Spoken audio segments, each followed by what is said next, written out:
Huge message. The gift of God to the world. I have the feeling that that image touches the soul of people. Using his medical skills, he started a remarkable project that would bring the still image to life. I got an obsessive thought in my head, because I didn't know about radiocarbon dating. I didn't know nothing. The only thing that was clear in my head was, this is the authentic burial cloth of Jesus Christ.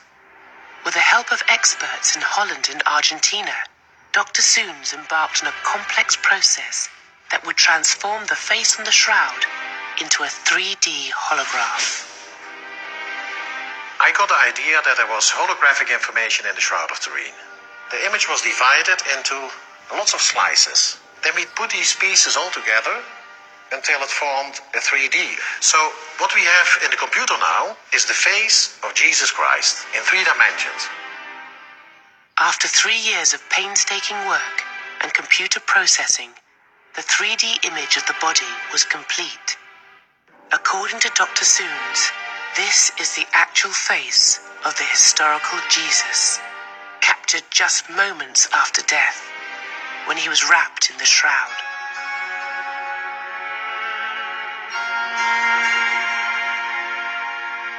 When I saw the results the first time, it really touched me emotionally very much. People start crying spontaneously when they stand in front of these images. And I've seen people change their life completely. It changed my life. Publication of the image ignited fresh interest. This is one of the most venerated relics in the world. The Shroud of Turin is the cloth many believe was wrapped around the body of Jesus after he was crucified.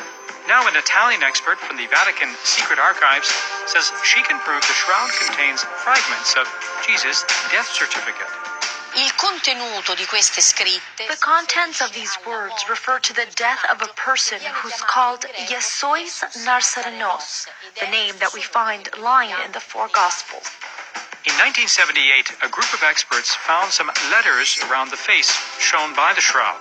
Barbara Frale has now decoded them. The partial words are in 3 languages, Greek, Latin, and Aramaic. To understand what they mean, Barbara Frale has studied the Roman law of Palestine going back to the year 30 AD. Un condannato a morte non poteva. The body of a man sentenced to death could only be returned to the family after a year had gone by in a common grave, handled by a court in Jerusalem.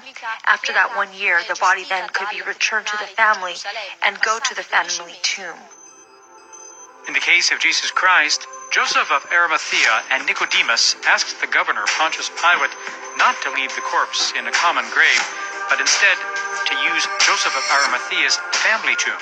Fu comunque necessario etichettare. They still needed to tag the body because other members of Joseph Arimathea's family could be buried there. The deceased could not stay there long. After the 12 months, it had to be returned to relatives. So once the body was wrapped in the shroud, strips of papyrus with large letters on it were placed on the head to make note of the person deceased. C'era il nome del defunto, la data del... The name of the deceased, the date, and the motive behind the death sentence was written on it, along with the date of when the body could be returned to the respective family. That data coincides with what's in the Gospels. According to the expert, these strips of papyrus were glued to the shroud for centuries, and after various chemical reactions, some traces of ink were absorbed into the linen. L'inchiostro con cui The ink to write the words include some kind of metal, and there has been a chemical reaction with the cellulose of the linen and with the image on the shroud. Barbara Frale wanted to prove her hypothesis and turned to a group of paleographers. Without telling them where the letters originated, they confirmed the letters were written in the 1st century at the time of Jesus. All gods will bow before the Master.